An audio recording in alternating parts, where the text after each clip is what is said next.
안녕하십니까. 만화공인중개사의 저자 이용훈입니다. 오늘은 민법 및 민사특별법 제45강 공인중개사법 제44강 내용이 같습니다. 그래서 같이 강의하도록 하겠습니다.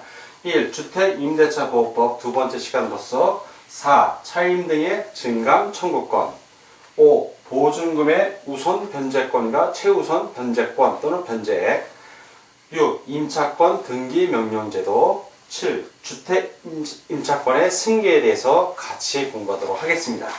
자, 차임 등의 증감 청구권. 자, 주임법에서 주택임대차보호법을 줄여서 주임법이라고도 합니다. 자, 차임 등의 증감 청구권. 자, 이 차임 등의 증감 청구권에 있어서 여러분들이 두 가지만 아시면 되는데, 첫 번째는 차임의 20분의 1 초과를 한다, 안 된다. 안 되죠. 금지가 있습니다. 초과 금지. 자, 차임을 증액을 하더라도 20분의 1 이내에서 증가를 초과하면 안 되고 그 이내에서 자 20분의 1 밑으로 해야 된다는 얘기고, 또 하나는 증액을 하면, 자 증액을 했어요. 차임을 증액을 하면 증액 후 1년 이내에는 증액을 할 수 있다 없다. 증액을 할 수 없다. 이 두 가지만 기억을 해주시면 됩니다. 자, 20분의 1 초과 금지하고 1년 이내에는 증액을 못한다. 자, 그리고 월 차임 시, 자 여기서 월 차임으로 전환하는 경우가 있죠. 자, 전세 보증금의 일부를 월 차임으로 한다든가 전세를 월세로 돌린다든가 할 때 그 월 차임으로 전환할 때 산정률을 제한을 줍니다. 왜? 서민들 먹고 사는 거 생각을 해서 그렇게 정책을 만든 거예요. 그래서 몇 프로? 10%입니다. 10%. 이걸 할푼리모로 계산할 때는 1할이죠. 1할. 자, 1할.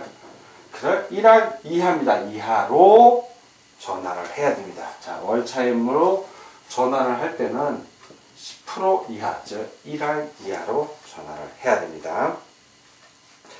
자, 이렇게 차임 등의 증감 청구권은 정리를 하고, 보증금의 우선 변제권과 최우선 변제권에서 같이 공부하도록 하겠습니다. 이 보증금의 우선 변제권은 대항력과 관련이 있어요. 이 우선 변제권은 대항력과 관련이 있습니다. 여러분들 잘 공부를 해두셔야 되는 게, 월세 임대차 사는 사람이 살고 있는 집이 집주인이 저당을 걸었는데 빚을 못 갚았어요. 이자를 3개월 이상 연체했다든가 빚을 못 갚아서 은행에서 임의경매를 신청해서 그 경매를 넘어가면 월세입자는 난감한 겁니다. 옛날에는 돈 한 푼 못 받고 길거리로 나앉은 경우가 많아요. 그거를 방지하기 위해서 만든 게 이 우선 변제권, 최우선 변제권입니다. 자, 우선 변제권은 이제 대항력과 관련이 있는데, 대항력 플러스 뭐가 있어야 된다? 확정일자죠. 자, 확정일자 주로 동사무소 가서 봤습니다. 전세 같은 거 할 때, 월세도 마찬가지고. 대항력과 확정일자. 대항력은 바로 주택을 인도를 받고 그리고 주민등록을 했을 때 대항력이 생기죠. 확정일자는 주택임대차 계약서를 갖고 가서 거기서 확정일자를 받는 겁니다. 계약서에다가.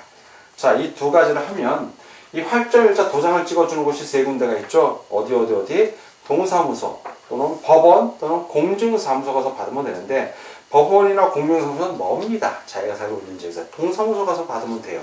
계약서 갖고 와서 전세 또는 월세 계약서 갖고 임차인이 단독을 신청하면 동사무소에서 그거 다 확인하고 도장 찍어주고 그 장부에 대장에 다 기록을 합니다. 자, 이 대항력의 그 우선 변제권의 그 내용은 뭐냐 하면, 경매나 공매가 들어갔을 때 집주인이 세금을 안 내갖고 집이 차압되는 경우가 있어요. 압류되는 경우. 그때는 공매를 걸어버립니다. 세금 같은 경우. 그리고 그 은행이 저당권을 잡았는데 은행의 빚을 못 갚은 거예요. 그러면 경매에 넘어갑니다. 법원에서 하는 경매. 경매나 공매가 들어갔을 때 그 임차주택의 환가대금, 즉 그 임차주택이 경매에 들어갔을 때 배당을 하고 받은 돈이 있잖아요. 자, 그 환가대금이라고 합니다. 그 집이 팔렸을 때 낙찰자가 낸 돈, 그 돈이 집의 환가대금, 집이 바뀌어서 나온 대금을 말하는 거예요. 그 환가대금에서 후순위 권리자 또는 그 밖의 채권자보다 우선해서 보증금을 변제받을 수 있는 겁니다. 자, 이렇게 대항력과 확정일자가 있으면 누구보다 잘 기억하세요. 그냥 권리자가 아니라 후순위 권리자. 이거 후순위 권리자. 이 말이 중요해요. 선순위 권리자보다가 아니라 후순위 권리자보다 돈을 먼저 받을 수 있는 거예요. 그런데 만약에 선순위 권리자, 전자권자가 먼저 있다면 밀리는 겁니다. 이거 중요한 개념이에요. 후순위 권리자, 즉 임대차를 들어갔는데 전세 또는 월세 들어갔는데 내가 최선순위야. 나보다도 주인이 월세 또는 전세자보다도 저당을 늦게 잡았어. 그럼 내가 최선순위니까 나는 당당하게 법원에서 경매 넘어가거나 공매, 한국자산공사에서 공매를 했을 때 임차인 내가 먼저 받을 수가 있는 거예요. 내가 선순위니까. 저당권이 다 후순위야. 그런데 저당권이 선순위이고 그리고 나서 내가 임대 들어갔어. 그럼 나는 후순위잖아요. 자, 후순위 권리자보다 먼저 받을 수 있지만 선순위 권리자보다는 나중에 받는 겁니다. 자, 이제 알겠죠? 우선 면제권. 그러면 교수님, 후순위 임차인이 후순위여서 배당을 다 못 받으면 어떻게 됩니까? 못 받을 수 있습니다. 한 푼도 못 받을 수 있어요. 그 한 푼도 못 받는 걸 방지하기 위해서 나온 게 이 최우선 변제권이에요. 최우선 변제권. 최우선에서 변제, 배당을 해준다는 얘기입니다. 그 최우선 변제권 일단 하기 전에 이제 우선 변제권 마저 설명을 좀 하겠습니다. 자, 이 우선 변제권의 우선 변제권 마저 설명하면 우선 변제권이 언제 효력을 발생하냐? 확정일자를 받으면 그 확정일자부터 발생을 합니다. 확정일자. 그런데 주민등록을 하잖아요. 우리가 주택을 인도받고 주민등록을 하는데 이 대항력이 물론 확정일자 받은 날부터 우리가 알기로는 확정일자 받은 날부터 힘을 발휘하는데 효력이 효력 우선 변제권의 효력입니다. 효력이 확정일자부터 발생을 하는데 문제는 이 대항력을 갖고 있어야 되는데 대항력과 확정일자가 같이 있어야만 우선 변제권이 있는 거예요. 자, 이렇게 같이 있는데 효력은 확정일자부터 발생을 하는데 문제는 이 대항력이 주민등록을 하면 주민등록을 하면 그날부터 발생합니까? 그 다음날부터 발생합니다. 그 다음날부터 발생을 해요. 자, 그러면 주민등록 한 날 계약서 들고서 확정일자를 같이 받았어. 자, 주민등록 날짜하고 확정일자가 같은데 대항력은 주민등록 다음 날이야. 자, 그러면 이 우선 변제권의 효력은 여기서 봤을 때 주민등록 한 날, 즉 확정일자 받은 날이 같다면 확정일자 받은 날일까요? 그 다음 날일까요? 이걸 잘 생각해 보세요. 방금 설명한 거에 다 답이 있어요. 대항력과 확정일자를 동시에 갖고 있어야 됩니다. 근데 이 확정일자하고 대항력은 주택을 인도받고 주민등록을 하면 대항력이 발생하는데 이 주민등록 그 다음날 발생한다고 여러분들이 배웠잖아요. 자, 그러면 주민등록 다음날 힘을 발휘하니까 이걸 두 개를 다 공통적으로 갖고 있어야 되니까 언제 힘을 발휘한다? 그렇죠. 다음날 발휘하는 거예요. 다음날. 확정일자하고 같다면. 자, 주민등록 대항력을 주민등록 다음날 가졌는데 그 주민등록 다음날 확정일자 받았어. 그러면 역시 그 다음날인 거예요. 자, 주민등록을 했어. 그 다음날도 확정일자를 안 받고 그 모레쯤 가서 확정일자를 받았어. 그러면 두 개가 동시에 있어야 되니까 확정일자가 다음날도 아니면 그 모레가 되는 거예요. 그래서 두 개를 다 받았다면, 동시에 받았다면 대항력에 의해서 그 주민등록 다음날이 되는 겁니다. 이걸 꼭 기억해 주시기 바랍니다. 자, 그러면 강제경매 신청권이 있는데 임차인이 강제경매를 신청할 수 있습니다. 자, 임차인이 임대차 기간이 끝나서 돈을 받아야 되는데 돈을 못 받는 거예요. 그러면 임차인이 임차주택에 대해서 보증금 반환 청구 소송을 합니다. 그래서 확정 판결을 받아. 임차인이 이겼어. 주인이 돈이 없어서 보증금을 안 주니까. 그러면 이거에 준해서 채무명의에 기해서 강제 경매를 법원에 신청할 수 있습니다. 자, 임차인이 신청을 하는 거예요. 그럼 임차인이 신청할 경우에 반대 채무의 이행 또는 이행의 제공을 집행 개시 요건으로 하지 않는다. 이 얘기는 뭐냐면 내가 임차주택에 살면서 주인이 돈을 안 줘서 보증금을 안 줘요. 기간이 다 됐는데 그래서 보증금 반환 청구 소송을 했고 승소했어. 임차인이. 그러면 반대 채무의 이행, 이 집을 비워주고 경매 신청해서 돈을 받아가야 되지만 나는 당장 살 데가 없잖아요. 그래서 반대 채무의 이행을 요건으로 하지 않는다는 얘기는 임차주택에 그대로 살면서, 인도하지 않고 그대로 살면서 경매 집행이 가능하다는 얘기입니다. 우선 변제할 때, 즉 배당을 받을 때, 그때는 인도를 해줘야죠. 예, 그때는 인도를 해줘야 됩니다. 그래서 우선 변제권하고 관련해서 판례가 있는데, 그 세 가지 한번 한 네 가지 정도 되는데, 핵심되는 것만 읽어보겠습니다. 첫째, 보증금의 우선 변제에 관하여 선순위인지 여부는 대항 요건을 구비한 시점이 아니라 확정일자 부여일을 기준으로 판단을 합니다. 이게 첫 번째 판례고, 두 번째, 우선 변제권은 대항력과 확정일자를 모두 갖춰야 한다. 따라서 대항요건을 갖추기 전에 확정일자를 먼저 받았어도 우선 변제권은 대항력 발생일, 즉 주택의 인도를 받고 주민등록한 그 다음날에 발생합니다. 다음날. 세 번째, 임대차 기간 중에 경매되는 경우 임차인은 우선 변제를 신청할 수 있습니다. 자, 네 번째 판례, 대항력을 취득한 후 주민등록을 이전하였다가 재전입한 경우가 있어요. 그러면 우선 변제권은 재전입한 때로부터 새로이 대항력을 취득하는 겁니다. 자, 이번에는 소액보증금 중에 최우선 변제에 대해서 같이 공부하도록 하겠습니다. 그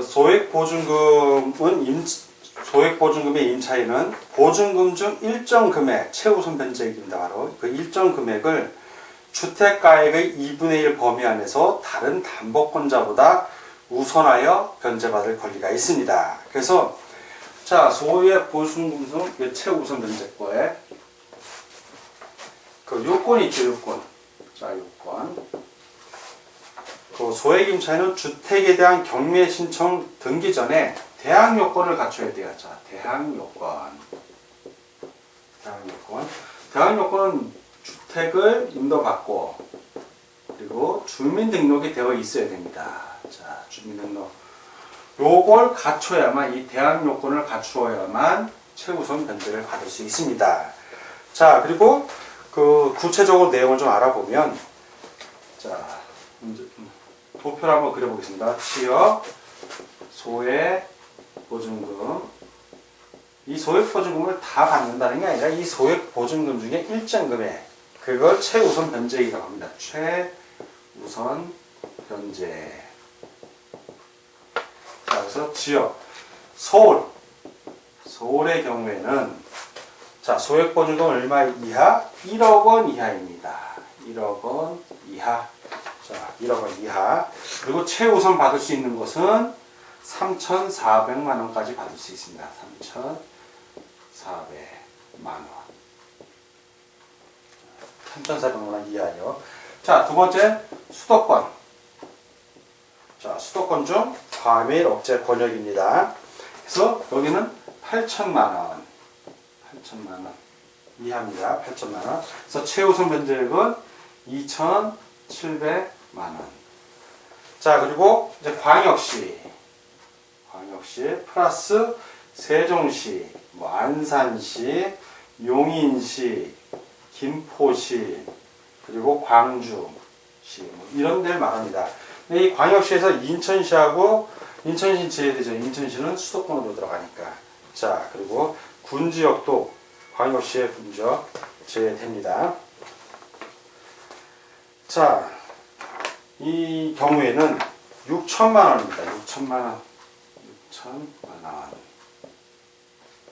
6천만 원 이하이고, 그리고 최우선 변제액은 2천만 원 이하입니다. 2천만 원. 자, 그 다음에 그 밖의 지역, 이 위에 거 외의 지역을 이해해요. 그 밖의 지역. 자, 이 그 밖의 지역은 5천만 원. 5천만 원 이하이고 1,700만 원이 됩니다. 1,700만 원.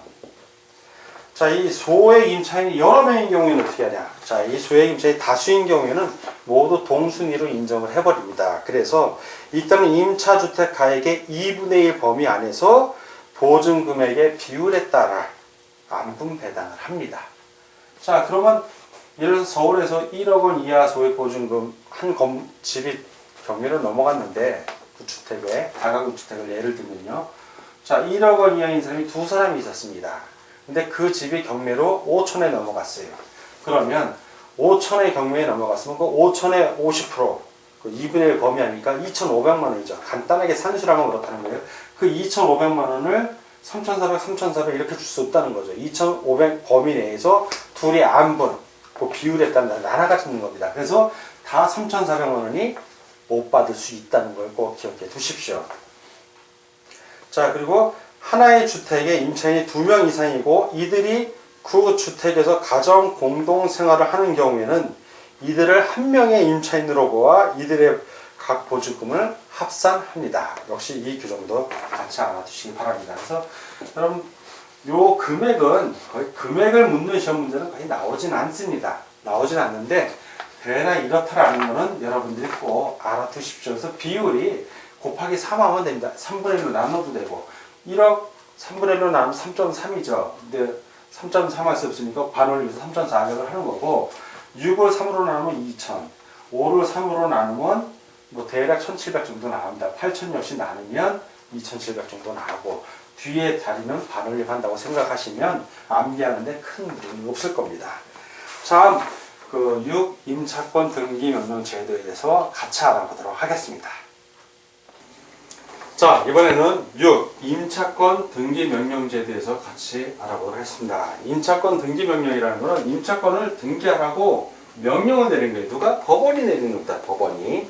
자, 그러면 누군가 신청을 해야겠죠. 어떤 사람이 신청을 하면 임대차가 끝난 후에도 보증금이 반환되지 아니한 경우에 그때 그 임차인입니다. 돈을 받아서 이사를 가야 되는데 다 기간이 끝났는데 주인이 안 줘. 이런 경우에요.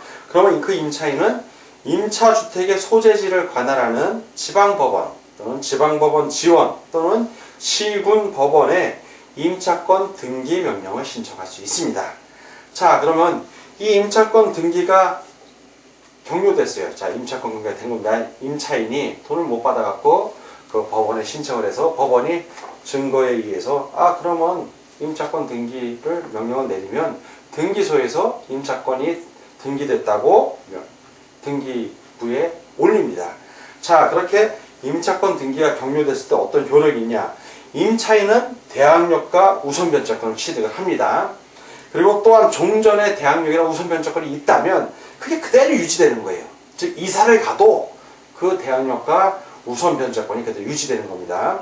그리고 두 번째, 임차권 등기가 끝난 후에 그 끝난 주택입니다. 그 주택을 이후에 임차인은 이게 중요해요. 이 사람은 소액보증금의 최우선 변제를 받을 권리도 없습니다. 왜 없을까요? 자, 법원의 등기부에 다 등기 기록이 있잖아요. 그 주택이 임차권 등기가 돼 있는지 아닌지 다 있기 때문에 소액 임차인이라 하더라도 권리가 없는 게 자신의 권리는 자기가 찾아야 돼요. 등기 등본을 확인하고 거기에 소액 임차인이 아니면 어떤 임차인이 임차권 등기를 냈다면 거기엔 들어가면 안 되는 거예요.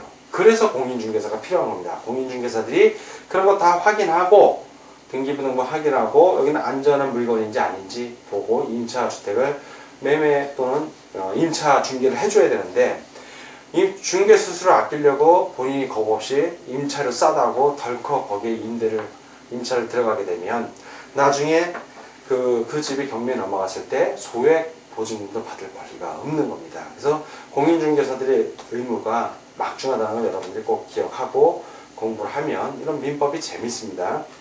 자, 임차권 등기와 관련된 비용, 즉 법원에 임차권 등기 명령을 신청하려면 돈 내야 됩니다. 예, 소송 비용이죠. 그거를 임대인에게 청구할 수도 있습니다. 자, 이렇게 임차권 등기 명령 제도를 좀 마무리하고 다음은 이제 주택 임차권의 승계. 자, 거의 일어나지 않습니다만 간혹 일어나기 때문에 이런 규정을 두는 겁니다. 주택 임차권을 어떻게 승계를 하나? 자, 그러면 먼저 임차인이 상속인이 있을 수도 있고 없을 수 상속인이 없는 경우가 있고 상속인이 있는 경우가 있습니다. 자, 이 임차권을 상속받을 수 있는 사람이 없는 경우가 있을 수 있겠죠. 자, 이럴 때 사실혼의 배우자가 있다면, 자, 사실혼의 배우자입니다. 이건 사실혼. 실제 만약에 법적으로 결혼을 했으면 상속인이 되는 거고, 법적으로 결혼을 안 했으면 동거인을 생각하시면 됩니다. 사실혼의 배우자. 이 배우자가 임차인과 가정 공동생활을 하고 있습니다. 자, 공동생활을 하고 있다면, 자, 공동생활, 가정 공동생활을 하고 있다면, 사실상의 혼인관계에 있는 자가 임차인의 권리와 의무를 단독 승계합니다. 자, 단독 승계. 단독 승계예요. 사실혼의 배우자가. 그런데 사실혼의 이 배우자가 공동생활을 하고 있지 않아. 아까는 하고 있었는데 지금 하고 있지를 않아. 자, 그렇게 되면 어디로 간다? 요거는 국고로 귀속이 됩니다. 국고로 귀속이 되는 거예요. 자, 임차인 사망 당시에 이제 상속인이 있는 경우입니다. 상속인이 있는 경우. 자, 이것도 이제 둘로 나뉘는데, 이 상속인과 임차인과 법정 상속인이 자, 이 법정 상속인이에요. 법정 상속인이 가정 공동생활, 자, 가정 공동생활을 하고 있는 경우는 법정 상속인만이 승계를 합니다. 승계를 하고. 임차인과 법정 상속인이 가정 공동생활을 하고 있지 않아. 자, 이거 가정 공동생활이에요. 다 가정 공동생활. 근데 하고 있지 않는 경우예요. 자, 이런 경우에는 임차 주택에서 가정 공동생활을 하던 사실상의 혼인관계가 있는 자와 2촌 이내의 친족이 공동으로 임차인의 권리와 의무를 승계한다. 자, 2촌 이내의 법정 상속인하고 또 사실상의 혼인관계에 있는 자, 요 두 사람이 공동으로 승계합니다. 공동으로 승계. 자, 근데 이 주택임차권 승계 시 반대 의사도 표시할 수 있어요. 내가 받기가 싫어. 그러면 임차인이 사망한 후 1개월 이내에 임대인에 대하여, 임대인에게 하는 겁니다. 반대의 의사 표시를 하면 됩니다. 즉, 채무가 클 때, 그 임차인이 월세를 또박또박 냈어. 그럼 내가 이제 살면서 내면 되는데, 임차인이 월세를 못 내는 게 많아. 그러면은 내가 포기하면 되는 거예요. 승계를 반대하면 되는 거죠. 승계하는 걸 내가 안 받겠다 라고 하면 되는 겁니다. 자, 이렇게 주택임차권의 승계에 대해서 공부를 했고, 여러분이 보시다시피 이 주택임대차보호법은 임차인을 보호하는 법이에요. 임차인을 보호하는 법. 아, 그러면 어느 한쪽만 보호하죠. 이런 걸 바로 편면적 강행규정이라고 합니다. 편면적 강행규정. 즉, 주택임대차보호법과 상가건물 임대차보호법의 규정에 위반된 약정으로서 임차인에게 불리한 것은 효력이 없는 겁니다. 근데 임차인에게 유리해. 아, 그거는 효력이 있습니다. 계약 당사자 중 상대적으로 우위에 있는 임대인에게만 강행 규정으로 적용이 돼요. 이런 불리한 거는 효력이 없다라고. 그래서 편면적 강행 규정이라고 합니다. 자, 오늘 여러분들 민법 제45강, 공인중개사법 제44강 시간으로서 1. 주택임대차보호법의 두 번째 시간이었고, 4. 차임 등의 증가청구권, 5. 보증금의 우선변제권과 최우선변제권, 6. 임차권 등기명령제도, 7. 주택임차권의 승계에 대해서 같이 공부했습니다. 자, 오늘 공부하느라고 수고 많으셨습니다. 다음 시간에 뵙겠습니다. 감사합니다.